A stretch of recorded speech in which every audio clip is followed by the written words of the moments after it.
দেখলেন শিবু হাজরাকে নিউজ 18 বাংলায়। এই শিবু হাজরাকেই নাকি খুঁজে পাওয়া যাচ্ছিল না। এই শিবু হাজরা বেপাত্তা।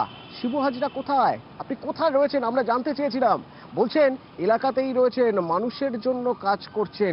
আর ওই যে অশান্তি, শিবু হাজরার দাবি ওই অশান্তি আরএসএস আর সিপিআইএম মিলে চক্রান্ত করে করছে। আপনি দোষী, আপনি আত্মসমর্পণ করবেন।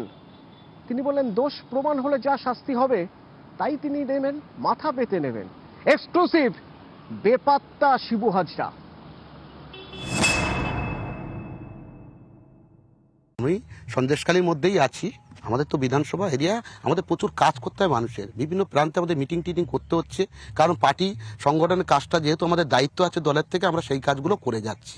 আমাদের তো লুকিয়ে থাকার ব্যাপার তো কোনো কিছু নয়, আমরা মানুষের পরিষেবাটা দিচ্ছি। দেখুন, আমরা কোনোদিন দাঙ্গা হাঙ্গামা করি না, মানুষকে কখনো অশান্তির জায়গায় আনি না, আমরা পরিবেশটাকে ঠান্ডা রাখার পরিকল্পনায় সবসময় এগিয়ে থাকি। আমরা পার্টির কর্মসূচি, আমরা সেই কাজেই আমরা বর্তমানে ব্যস্ত আছি।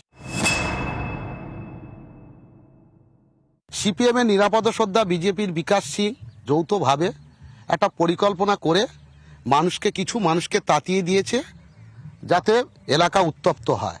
মানুষ আমাদের পাশে আছে, সন্দেশখালীতে মানুষ শান্তিপ্রিয় মানুষ। কিছু মানুষকে নিরাপদ সর্দার, বিকাশ সিং, যারা বিজেপি এবং সিপিএম, এরা যৌথভাবে মানুষকে উস্কিয়ে গ্রামটাকে তাতিয়ে দিচ্ছে যাতে আগামী দিনে ওরা ক্ষমতায় আসতে পারবে, এই ইচ্ছে। কিছু আরএসএস সংগঠনের টিম ছিল এবং তার সাথে সিপিএমের টিম, এরা যৌথভাবে এরা পরিকল্পনা করে এইসব করেছে। ইডির যখন আসে তারপর থেকে এরা একটা গোপনে এইসব পরিকল্পনা করে ভিতরে ভিতরে আরএসএসের টিম, সিপিএমের একটা বাইরের থেকে টিম এসে এদের একটা ক্লাস করিয়েছে। বিশেষ করে নিরাপদ সর্দার, আপনাকে বলি, বিকাশ সিং, এরা খুব ট্রেনিং প্রাপ্ত। আমার মুরগি ঘর পোড়ানোর পর, আমার এই ঘর বাড়ি পুড়িয়ে দেওয়ার পর ওরা ভেবেছে যে একটা কেস কাছারির জায়গা হবে, বিভিন্ন ক্ষেত্রে আমরা হয়তো বাড়ি থাকতে পারবো না, আমাদের আইনি ব্যবস্থা নেবে।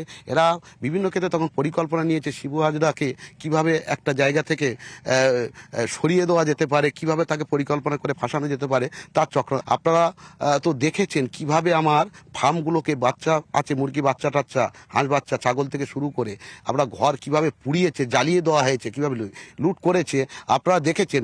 এইটা যে কত বড় অন্যায় কাজ, এটা কখনো নয়। মহিলাদের একটা পার্টি অফিসে সর্বক্ষণ লোকজন চলাচল করে, আমরা পার্টি, দেখুন আমরা দায়িত্বপূর্ণ পদে আছি, একটা ব্লক প্রেসিডেন্ট, তার কাছে মানুষ আসবে না? আমাদের তাদের কথা তো শুনতে হবে, তাদের তো সমাধান তো আমাদের করতে হবে। মানুষ সমস্যা করলে তো ব্লক প্রেসিডেন্টের কাছে আসবে, আমরা সেই কাজগুলো করি। এগুলো যেটা করছে এটা রোটানো হচ্ছে, এটা পরিকল্পনা করে। আমি যদি কোনোভাবে অন্যায়ের সাথে যুক্ত পারি, তা আইনত যা ব্যবস্থা নেবে আমি মাথা পেতে নেব। আমি অন্যায়ের সাথে কখনো আপোষ করি না, আমি ন্যায় পথে ন্যায় অবলম্বন করে চলি। কিছু গুটি কয়েক মানুষকে এরা আন্দোলনমুখী করে তুলেছে। আমি তো ক্রিমিনাল নই, আমি বদমাশ নই, আমি আত্মসমর্পণ করার কোনো ব্যাপার না। আমার প্রুফ, আইনে যেটা সাজা আমি নিশ্চয়ই নেব।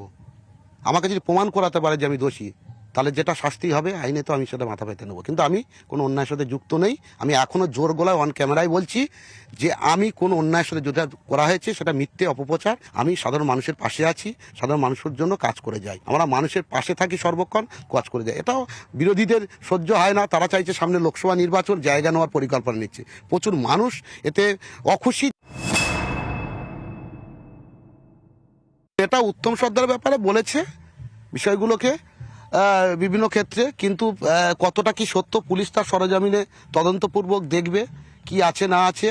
আর আপনারা তো জানেন দল থেকে উত্তম সর্দারকে সাসপেন্ড করেছে, সেটা আপনারা দেখেছেন। হ্যাঁ, আর সেক্ষেত্রে সরজমিনে তদন্তপূর্বক যেটা হবে, পুলিশ প্রশাসন দেখছে, সেটা নিশ্চয়ই আপনারা বুঝতে পারবেন। যদি কোনো দোষ করে থাকে তার নিশ্চয়ই শাস্তি হবে।